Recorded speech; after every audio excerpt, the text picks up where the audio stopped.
सुप्रभात, नमस्कार, स्वागत है आप सभी का। मैं हूं आपके साथ प्रीति। आप देख रहे हैं सुबह 9 बजे। आइए शुरुआत करते हैं सुर्खियों के साथ। मेघालय और नागालैंड विधानसभा चुनाव के लिए मतदान जारी। दोनों राज्यों में 59 सीटों पर वोटिंग। मेघालय में 361 और नागालैंड में 195 उम्मीदवार। शाम 4 बजे तक डाले जाएंगे वोट।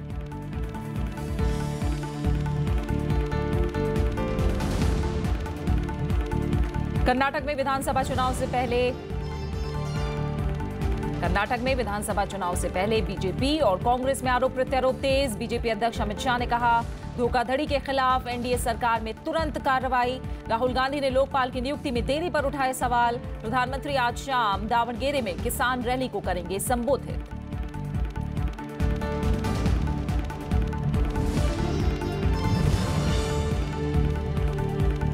पीएनबी मामले में 11,400 करोड़ रुपए से अधिक हो सकती है धोखाधड़ी की रकम। बैंक ने बॉम्बे स्टॉक एक्सचेंज को दी जानकारी। पहले के अनुमान से 1,300 करोड़ रुपए और ज्यादा होने की आशंका।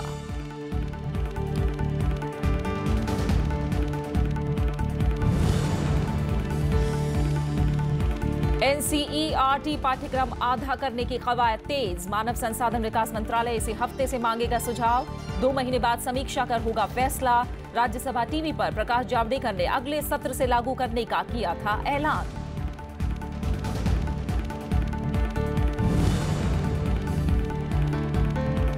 अभिनेत्री श्रीदेवी के पार्थिव शरीर को भारत लाने में देरी। दुबई प्रशासन से मंजूरी का इंतजार। होटल के बाथटब में डूबने से शनिवार रात हुई थी मौत।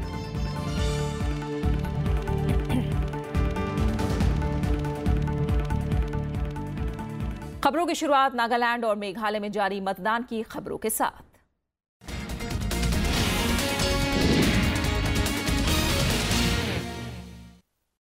नागालैंड और मेघालय विधानसभा के लिए कड़ी सुरक्षा के बीच वोट डाले जा रहे हैं। नागालैंड और मेघालय में सुबह 7 बजे से वोटिंग जारी है। मतदान शाम 4 बजे तक होगा। हालांकि नागालैंड में दूर दराज के कुछ इलाकों में मतदान केंद्रों पर 3 बजे तक ही वोटिंग होगी। दोनों राज्यों में मतदान को लेकर लोगों में खासा उत्साह देखने को मिल रहा है। सुबह से ही मतदान केंद्रों पर लोगों की लंबी कतारें देखने को मिल रही हैं। मतदान में महिलाएं और युवा बढ़ चढ़कर हिस्सा ले रहे हैं। सभी मतदान केंद्रों पर राज्य पुलिस बल के अलावा केंद्रीय सशस्त्र पुलिस बल की एक टुकड़ी तैनात की गई है। सभी मतदान केंद्रों को सीसीटीवी निगरानी में रखा गया है। नागालैंड में जहां कांग्रेस अपने काम को आधार बनाकर राज्य पर कब्जा बरकरार रखने की कोशिश में है, वहीं बीजेपी ने भ्रष्टाचार और विकास को चुनावी मुद्दा बनाया है। नागालैंड में इस बार के चुनावी मुद्दों में भ्रष्टाचार के अलावा बेरोजगारी, खस्ताहाल सड़कें भी शामिल हैं। नागालैंड और मेघालय में 60 विधानसभा सीटें हैं, लेकिन दोनों ही राज्यों में 59 सीटों पर मतदान हो रहा है। मेघालय की बात करें तो यहां 18 फरवरी को ईस्ट गारो हिल्स जिले में एक बम विस्फोट में एनसीपी के उम्मीदवार जोनाथन एनसंगमा की मौत हो गई थी, जिसके बाद विलियम नगर सीट पर चुनाव रद्द कर दिया गया। इस सीट पर मतदान कराने के लिए चुनाव आयोग दोबारा चुनाव कार्यक्रम का ऐलान करेगा। वहीं नागालैंड की उत्तरी अंगामी द्वितीय विधानसभा सीट पर भी वोटिंग नहीं हो रही है। इस सीट पर एनडीपीपी प्रमुख नेफ्यू रियो को निर्विरोध निर्वाचित घोषित किया जा चुका है।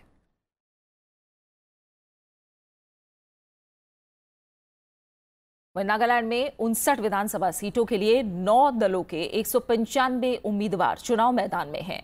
इनमें 5 महिलाएं भी शामिल हैं। राज्य के करीब 12 लाख मतदाताओं के लिए 2000 से ज्यादा पोलिंग बूथ बनाए गए हैं। राज्य में बीजेपी एनडीपीपी के साथ तालमेल करके 20 सीटों पर चुनाव लड़ रही है। वहीं कांग्रेस की तरफ से महज 18 सीटों पर उम्मीदवार मैदान में हैं। मेघालय की बात करें तो यहां की 59 सीटों के लिए 361 उम्मीदवार मैदान में हैं। राज्य के करीब 18,40,000 से ज्यादा मतदाताओं के लिए 3,083 पोलिंग बूथ बनाए गए हैं। मेघालय में कांग्रेस ने 59 और बीजेपी ने 47 सीटों पर प्रत्याशी उतारे हैं। वहीं चुनाव आयोग ने शांतिपूर्ण और पारदर्शी चुनाव कराने के लिए कई कदम उठाए हैं। दोनों ही राज्यों में परिणाम 3 मार्च को घोषित किए जाएंगे। साथ ही त्रिपुरा विधानसभा चुनाव के नतीजे भी 3 मार्च को ही घोषित होंगे।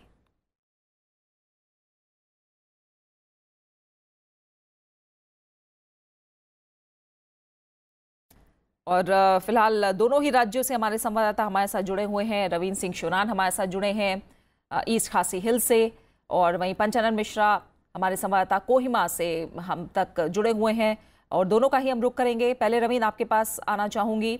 मेघालय में किस तरह का इस समय उत्साह देखा जा रहा है, और देखें तो करीब करीब 2 घंटे हो गए वोटिंग स्टार्ट हुए, किस तरह का उत्साह नजर आ रहा है आज के चुनाव को लेकर?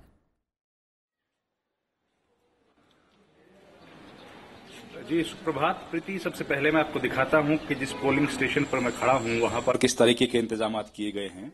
यहाँ पर रेड कार्पेट जो है वो बिछाया गया है मतदाताओं के लिए, उनको दर्शाने के लिए कि कितने महत्वपूर्ण मतदाता जो है वो इस पूरी चुनाव की प्रक्रिया में होता है। ये सिर्फ महिलाओं के लिए बनाया गया बूथ है, जिसमें पूरा का पूरा प्रबंधन से लेकर और वोटर्स जो है, मतदाता जो हैं, वो भी केवल महिलाएं हैं। इसके प्रिजाइडिंग ऑफिसर भी महिलाएं हैं, बाकी अधिकारी जो हैं वो भी महिलाएं हैं, और उन्हीं मतदाताओं जो महिला हैं उनको इस पोलिंग बूथ पर मत डालने के लिए नाम निर्देशित यहां पर किया गया है। सुरक्षा के यहां पर कड़े बंदोबस्त किए गए हैं, क्योंकि जोनाथन सांगमा, जैसे आपने कहा, उसकी हत्या के बाद लगातार लोगों में खौफ, भय और तनाव का माहौल था, जिसको दूर करने के लिए पुलिस की सहायता और अर्धसैनिक बलों की सहायता से चुनाव आयोग ने लगातार लोगों को ये भरोसा दिलाने की कोशिश की है कि चुनाव जो है वो शांतिपूर्वक तरीके से संपन्न करा जाएगा, और किसी भी व्यक्ति को डरने और घबराने की जरूरत नहीं है। और उसको ध्यान में रखते हुए यहाँ पे 3 टियर जो है वो सुरक्षा व्यवस्था की लगाई गई है।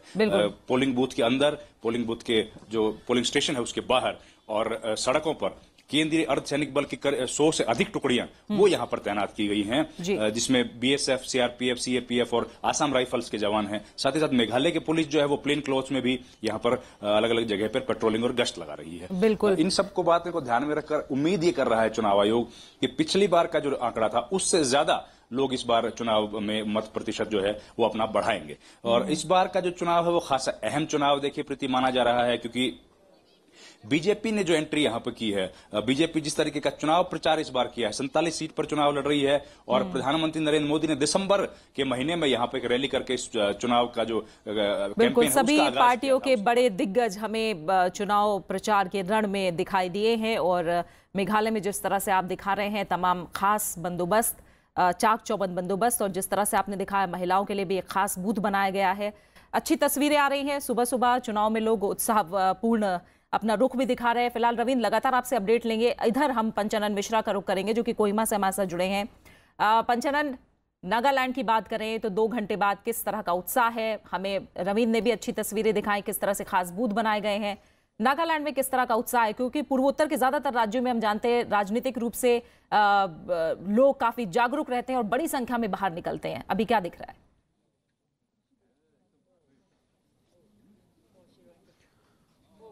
बिल्कुल ठीक बात है। देखिए, लोग जागरूक भी रहते हैं और साक्षरता के यहाँ पर जो दर है वो भी बहुत अच्छी है। और नागालैंड का इतिहास रहा है कि यहाँ हमेशा लगभग 90% से ज़्यादा वोट हुआ है। पिछले 2013 के चुनाव में भी 90% से ज़्यादा वोट हुआ था। और वो इसलिए हुआ था क्योंकि ये लाइनें आप देख सकते हैं यहाँ पर सुबह 7 बजे से पहले जब वोटिंग शुरू नहीं हुई थी उसके पहले भी लोग आ गए थे। ये ईस्टर्न पार्ट है पूरे देश का जहाँ सूर्य जल्दी आता है, इसलिए वोटिंग तुलना में जैसे और राज्यों में 8 बजे शुरू होती है, यहाँ 7 बजे शुरू हो जाती है। लेकिन उससे भी पहले लोग यहाँ लाइन में लगे हुए थे, लोग अपनी बारी का इंतजार कर रहे हैं। बिल्कुल शांतिपूर्ण मतदान चल रहा है, लेकिन बड़ी संख्या में लोग आ रहे हैं, पुरुष हो या महिला दोनों ही हैं।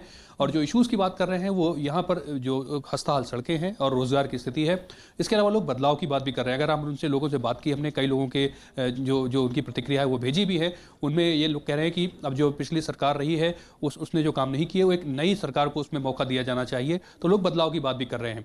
लेकिन एक अहम बात यही है कि यहाँ पर जो एनपीएफ है जो लगातार सत्ता में रहा है, और उसके अलावा जो अपोजिशन में बीजेपी और एनडीपी का एक अलायंस है वो नया बना है। तो मुकाबला इस बार बहुत टफ कहा जाए। जो लोग स्थानीय लोग भी हैं वो कह रहे हैं कि मुकाबला टफ है। बीजेपी 20 सीटों पर है, एनडीपी बाकी 40 सीटों पर है। तो देखना होगा किस तरह से चुनाव आगे जाता है। लेकिन जो मुद्दे हैं वो यहाँ पर बेरोजगारी का है और उसके अलावा जो सड़कों का है, और सबसे बड़ी बात जो है वो क्लीन इलेक्शन की कही जा रही है, क्योंकि भ्रष्टाचार चुनाव में और पैसे का घोर इस्तेमाल वो बहुत ज्यादा है, उसको रोकने के इंतजाम किए गए हैं और वो क्लीन इलेक्शन इस चुनाव का मोटो बनाया गया है। बिल्कुल। और 2018 के विधानसभा चुनाव, चाहे वो बात हम मेघालय की करें या नागालैंड की, पिछले तमाम चुनाव से काफी रोचक और काफी अलग समीकरण सामने आए हैं इन चुनाव में।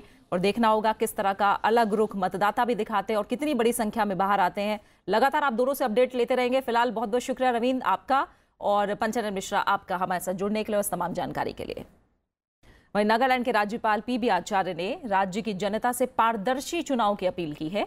उन्होंने राज्यसभा टीवी के संवाददाता पंचानन मिश्रा से खास बातचीत में कहा कि इस बार लोगों में साफ सुथरे चुनाव को लेकर जागृति आई है। उन्होंने राजनीति में महिलाओं की भागीदारी बढ़ाने पर भी जोर दिया। नागालैंड में चुनाव है, चुनावी माहौल चल रहा है। इस बार सबसे ज्यादा जोर दिया गया है क्लीन इलेक्शन पर। क्या आप कहना चाहेंगे क्लीन इलेक्शन को लेकर? एक अपील भी जारी हुई थी आपकी तरफ से कि सबको ज्यादा वोट देना चाहिए, और क्लीन इलेक्शन एक बड़ा मुद्दा इस बार बनकर आया है।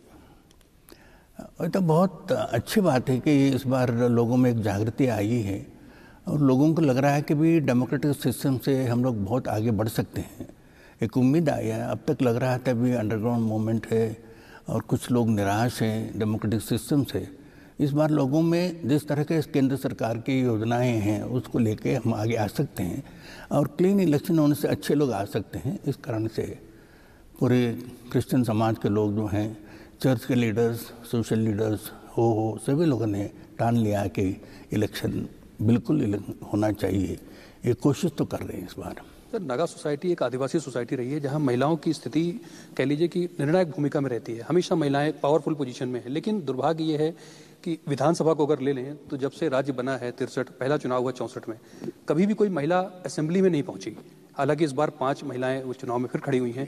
तो क्या कारण आप पाते हैं और इसको कैसे दूर कर सकते हैं? यहाँ पर जैसे जनजातीय लोग हैं सारे भारत के अंदर, वही परिस्थिति यहाँ पर है। Ladies are second to none. वो पूरे क्षेत्र में, सब क्षेत्र में काम कर रही हैं। योग्यता भी है, पढ़े लिखे भी हैं और सूझबूझ भी बहुत अच्छा है।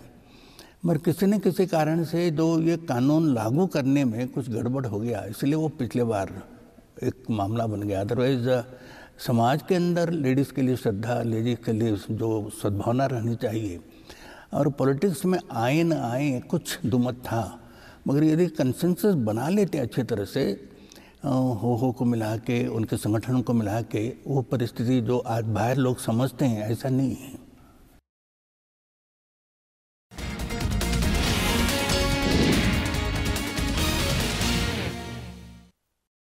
कुछ और अहम खबरें। कर्नाटक दौरे पर बीजेपी अध्यक्ष अमित शाह के कल कहा उन्होंने कि एनडीए सरकार ने धोखाधड़ी के मामलों में तुरंत कार्रवाई की है। उन्होंने कहा कि सभी मामलों में सख्त कार्रवाई की जा रही है। साथ ही राज्य के पिछड़ेपन के लिए अमित शाह ने कांग्रेस को जिम्मेदार ठहराया। अमित शाह ने मुख्यमंत्री सिद्धरमैया पर आरोप लगाया कि राज्य की कांग्रेस सरकार केंद्र की योजनाओं का फायदा सही लाभार्थियों तक पहुंचने नहीं देती। उन्होंने कर्नाटक की कांग्रेस सरकार पर भ्रष्टाचार का आरोप लगाया और कहा कि सिद्धरमैया सरकार के दिन गिने चुने बाकी हैं। इससे पहले बीजेपी अध्यक्ष ने आत्महत्या करने वाले किसानों के परिवार से भी मुलाकात की।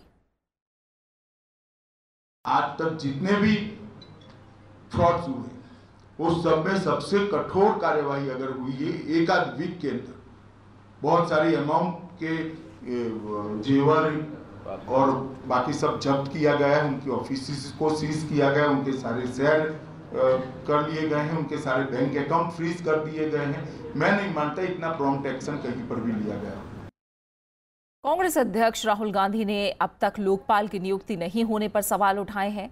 कर्नाटक के अम्मा दुर्गा की रैली में कल उन्होंने कहा कि प्रधानमंत्री नरेंद्र मोदी ने भ्रष्टाचार से लड़ने में कोताही बरती है। उन्होंने पंजाब नेशनल बैंक में धोखाधड़ी को लेकर भी प्रधानमंत्री की चुप्पी पर सवाल उठाया। राहुल गांधी ने कहा कि केंद्र सरकार ने वादे तो बहुत किए, लेकिन एक भी पूरा नहीं किया गया। उन्होंने युवाओं को रोजगार और किसानों को फसलों के उचित दाम का मुद्दा भी उठाया। जब वो यहां आए, आप उनसे पूछिए, मोदी जी आपने 2 करोड़ युवाओं को रोजगार देने का वायदा किया था, आपने ये वायदा पूरा क्यों नहीं किया? आपने किसानों को कहा था कि सही दाम दिलवाएंगे अनाज के लिए, आपने वो भी नहीं किया। खोखे वायदे करते हैं, झूठे वायदे करते हैं। पीएनबी मामले में धोखाधड़ी की रकम 11,400 करोड़ रुपए से ज्यादा हो सकती है। बैंक का अनुमान है कि ये रकम 1,323 करोड़ रुपए और बढ़ सकती है। बैंक ने बॉम्बे स्टॉक एक्सचेंज को बीती रात ये जानकारी दी। बैंक के मुताबिक 14 फरवरी को बैंक को पता चला कि नीरव मोदी ने पीएनबी की शाखा से फर्जी तरीके से एलओयू हासिल किया और भारतीय बैंकों की विदेशी शाखाओं से कर्ज लिया। इस बीच आयकर विभाग ने नीरव मोदी के परिसरों पर तलाशी के दौरान 173 पेंटिंग जब्त की हैं। आयकर विभाग ने गीतांजलि समूह के 66 नए बैंक खाते भी जब्त किए हैं, जिनमें 80.07 करोड़ रुपए जमा थे। उधर प्रवर्तन निदेशालय ने पंजाब नेशनल बैंक के प्रबंध निदेशक और सीईओ सुनील मेहता को पूछताछ के लिए बुलाया है। ईडी को 6 देशों में नीरव मोदी और मेहुल चौकसी की संपत्तियों का पता लगाने के लिए मुंबई की एक अदालत से अनुमति मिल गई है। कोर्ट ने लेटर्स रोगेटरी जारी करने की याचिका स्वीकार कर ली है। अब ED Hong Kong, America, Britain, UAE, दक्षिण अफ्रीका और सिंगापुर में जाकर सबूत जुटा सकेगी। वहीं सीबीआई ने पीएनबी धोखाधड़ी मामले में 5 बैंकों के मुख्य सतर्कता अधिकारियों यानी सीवीओ से लेन देन का विवरण मांगा है। इनमें Canara bank, bank of India, भारतीय स्टेट बैंक, इलाहाबाद बैंक और एक्सिस बैंक शामिल हैं। नीरव मोदी और मेहुल चौकसी को पीएनबी से जारी 293 एलओयू के जरिए ही इन बैंकों से ही लेन देन हुआ था। एजेंसी ने पीएनबी के 3 महाप्रबंधकों से पूछताछ भी की है। ये अधिकारी बैंक के इंटरनेशनल बैंकिंग डिवीजन और ट्रेजरी डिपार्टमेंट का कामकाज देखते थे। वहीं द्वारका दास सेठ बैंक धोखाधड़ी मामले में सीबीआई ने सभी आरोपियों के खिलाफ लुकआउट नोटिस जारी किया है। यह मामला ओरिएंटल बैंक ऑफ कॉमर्स से 390 करोड़ रुपए की कर्ज धोखाधड़ी से जुड़ा है। जांच एजेंसी ने कंपनी के निदेशकों सभ्य सेठ, रीता सेठ, कृष्ण कुमार सिंह, रवि सिंह पर मामला दर्ज कर रखा है।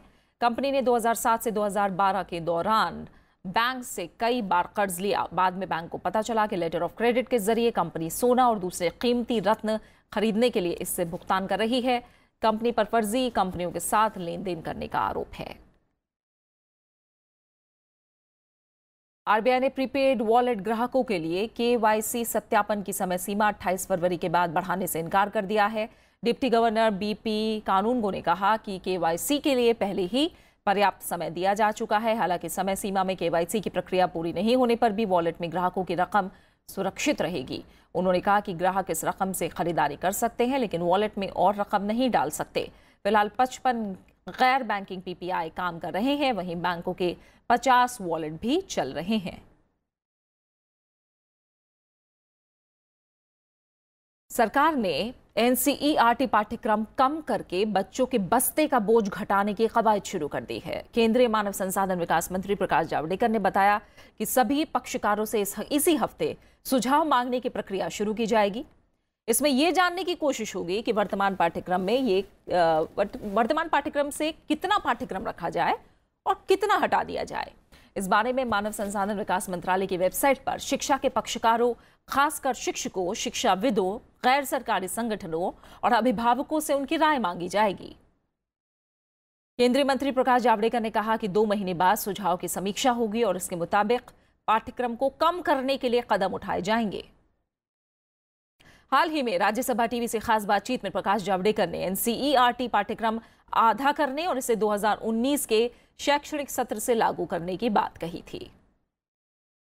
राज्यसभा टीवी के खास कार्यक्रम द पल्स में उन्होंने कहा था कि पाठ्यक्रम घटाने से स्कूली बच्चों को अन्य गतिविधियों के लिए ज्यादा समय मिल सकेगा।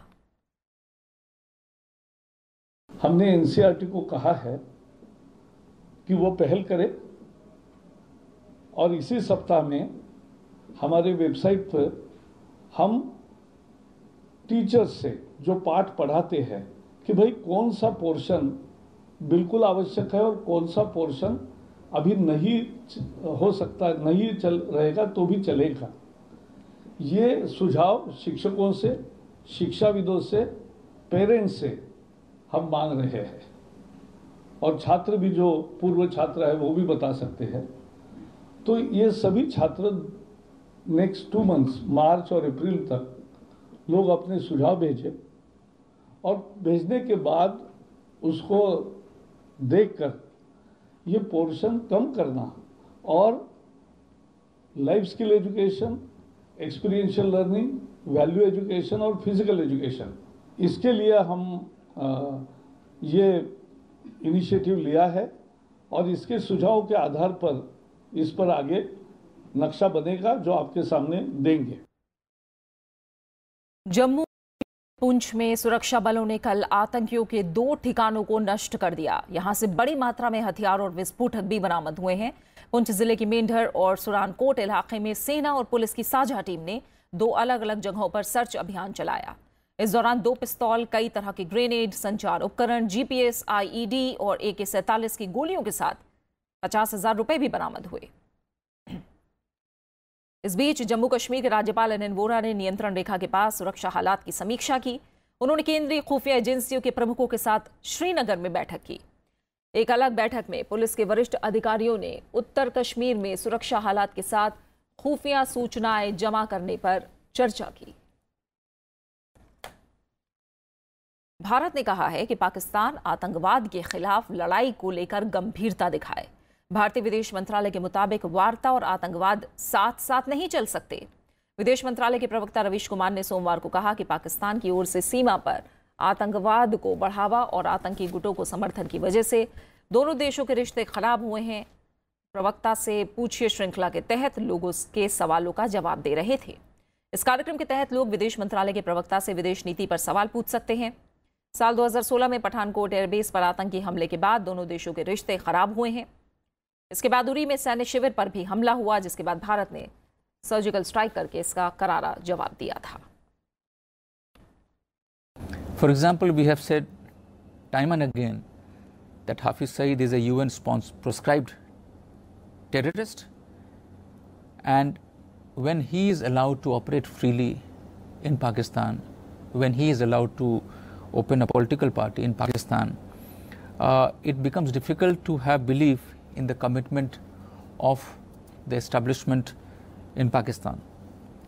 There is also a lack of compliance on fighting terror, and we have also seen the use of non-state actors, which basically creates a very difficult atmosphere for any meaningful dialogue. We do hope that the ruling establishment in Pakistan shows seriousness towards fighting terrorism, and as we have said earlier as well, the talks and terror, it can't go together. केंद्र सरकार बाढ़ पीड़ित राज्यों बिहार, गुजरात को सहायता राशि देने का ऐलान किया है। केंद्र सरकार ने बाढ़ पीड़ित बिहार के लिए 1,711 करोड़ रुपए और गुजरात के लिए 1,055 करोड़ रुपए की मंजूरी दी है। उच्च स्तरीय समिति यानी HLC की बैठक में इसे मंजूरी दी गई। बैठक का नेतृत्व केंद्रीय गृह मंत्री राजनाथ सिंह ने किया। बिहार और गुजरात के अलावा केरल के लिए 169.63 करोड़, राजस्थान के लिए 420.57 करोड़, तमिलनाडु के लिए 133.05 करोड़ और उत्तर प्रदेश के लिए 420.69 करोड़ रुपए की राशि मंजूर की गई है।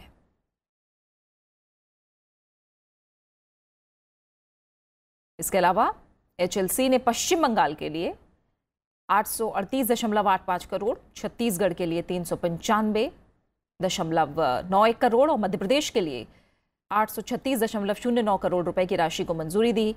बिहार, गुजरात और राजस्थान 2017-18 में बाढ़ से बुरी तरह से प्रभावित हुए थे, जबकि ओखी तूफान ने 2017 में केरल में भारी तबाही मचाई थी। तूफान का असर तमिलनाडु में पड़ा, वहीं उत्तर प्रदेश, पश्चिम बंगाल में बाढ़ से भारी तबाही हुई थी।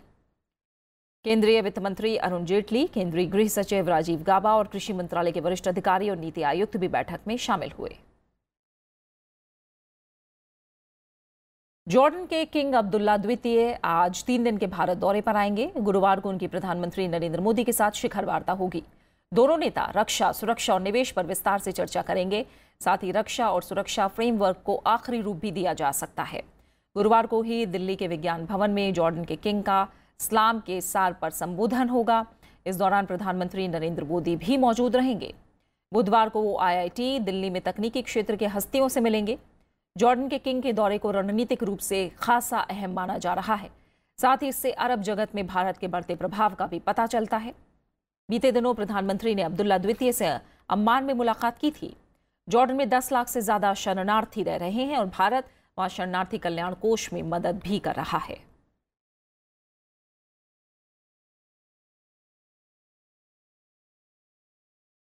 प्रधानमंत्री नरेंद्र मोदी अब से कुछ देर बाद दिल्ली में दूसरे भारत कोरिया व्यापार सम्मेलन को संबोधित करेंगे।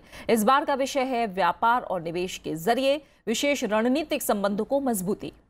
इस सम्मेलन का मकसद दोनों देशों की सरकारों और अधिकारियों के बीच बातचीत को विस्तार देना है ताकि इससे नतीजे दिखें। इस दौरान इंफ्रास्ट्रक्चर, ऊर्जा, स्मार्ट सिटी, विनिर्माण और दूसरे मसलों पर चर्चा होगी। सम्मेलन को वित्त मंत्री अरुण जेटली समेत दूसरे मंत्री भी संबोधित करेंगे। उपराष्ट्रपति एम वेंकैया नायडू ने बच्चों में बढ़ती आपराधिक प्रवृत्ति को लेकर चिंता जताई है। उन्होंने कहा है कि परिजनों को बच्चों के साथ बैठकर खुले विचारों के साथ बातचीत करनी चाहिए और उन्होंने समाज के प्रति उनकी जिम्मेदारी के बारे में समझाना चाहिए। सोमवार को एक पुस्तक विमोचन कार्यक्रम में उपराष्ट्रपति ने ये बात कही। इस मौके पर उपराष्ट्रपति ने उन बच्चों की तारीफ भी की जिन्होंने साहसिक कारनामों को अंजाम दिया। उन्होंने कहा कि साहसिक बच्चे किसी भी समाज में मजबूत नींव का काम करते हैं। इस किताब का विमोचन किया गया, उसका नाम प्रेरक साहसी कथाएं हैं, जिसके लेखक संजीव गुप्ता हैं। मुझे आशा है कि यह पुस्तक एक संदेश देने में सफल होगी कि साहस का दूसरा नाम जिंदगी है। साधारणतः हम सभी अपने लिए जीवन जीते हैं, परंतु वह जीवन श्रेष्ठ है जो दूसरों के लिए जिया जाता है। यह कहना आसान है, लेकिन खुद अपने जीवन में पालन करना सरल नहीं है। बॉलीवुड अभिनेत्री श्रीदेवी के पार्थिव शरीर को भारत लाने में देरी हो सकती है, क्योंकि दुबई पुलिस ने कहा है कि अभिनेत्री का शव सुपुर्द करने से पहले एक और मंजूरी मिलनी बाकी है। पोस्टमार्टम एनालिसिस के बाद दुबई पुलिस ने यह मामला दुबई पब्लिक प्रोसिक्यूशन के हवाले कर दिया है, जो आगे की कानूनी कार्रवाई करेगी। इससे पहले सोमवार को आई फॉरेंसिक रिपोर्ट में बताया गया कि श्रीदेवी की मौत दुबई के होटल में दुर्घटनावश बाथ टब में डूबने से हुई। दुबई पुलिस के मुताबिक बेहोशी की हालत के कारण ये हादसा हुआ। दुबई पुलिस ने श्रीदेवी की फॉरेंसिक रिपोर्ट उनके परिवार और भारतीय दूतावास के प्रतिनिधियों को सौंप दी है। इस बीच खबरें भी हैं कि दुबई पुलिस ने बोनी कपूर का बयान दर्ज किया है, लेकिन खलीज टाइम्स ने दुबई पुलिस के हवाले से इस तरह की किसी पूछताछ का खंडन किया। श्रीदेवी के पार्थिव शरीर को भारत लाने के लिए विशेष विमान की व्यवस्था की गई है। श्रीदेवी की शनिवार देर रात दुबई में मौत हो गई थी। सऊदी अरब सरकार ने देर रात फरमान जारी करके देश के आला सैन्य अधिकारियों को बर्खास्त कर दिया है। जिन अधिकारियों को बर्खास्त किया गया है उनमें वायुसेना और थल सेना के आला अधिकारी शामिल हैं। इनमें सेना प्रमुख भी शामिल हैं। जिन लोगों को बर्खास्त किया गया उनमें सऊदी अरब के chief of staff general Abdul Rahman bin Saleh भी शामिल हैं। हालांकि अब तक इन सैन्य अधिकारियों के खिलाफ कार्रवाई की कोई स्पष्ट जानकारी सामने नहीं आई है।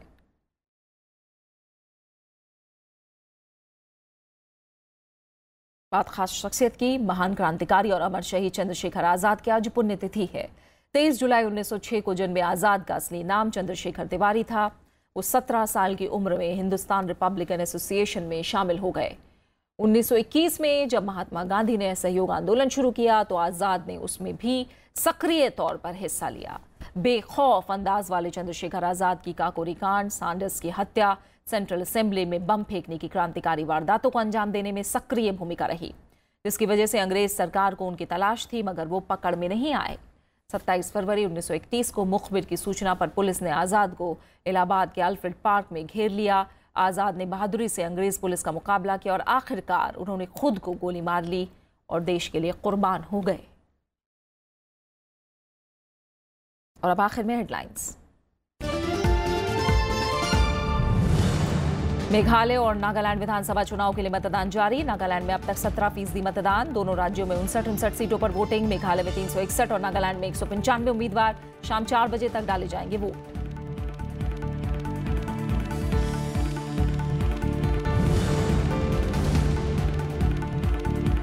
कर्नाटक में विधानसभा चुनाव से पहले बीजेपी और कांग्रेस में आरोप प्रत्यारोप तेज। बीजेपी अध्यक्ष अमित शाह ने कहा, धोखाधड़ी के खिलाफ एनडीए सरकार में तुरंत कार्रवाई। राहुल गांधी ने लोकपाल की नियुक्ति में देरी पर उठाए सवाल। प्रधानमंत्री आज शाम दावणगेरे में किसान रैली को करेंगे संबोधित।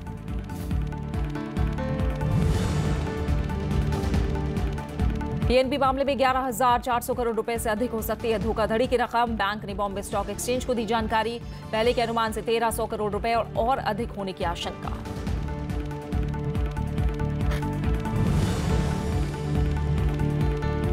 एनसीईआरटी पाठ्यक्रम आधा करने की कवायद तेज। मानव संसाधन विकास मंत्रालय इसे हफ्ते से मांगेगा सुझाव।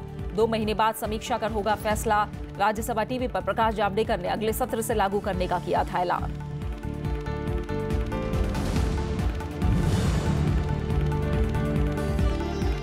और अभिनेत्री श्रीदेवी के पार्थिव शरीर को भारत लाने में देरी। दुबई प्रशासन से मंजूरी का इंतजार। होटल के बाथ टब में डूबने से शनिवार रात हुई थी मौत। और इसी के साथ फिलहाल सुबह 9 बजे की खबरों में मेरे साथ इतना ही। आगे देखिए विशेष में सावरकर का जीवन। नमस्कार।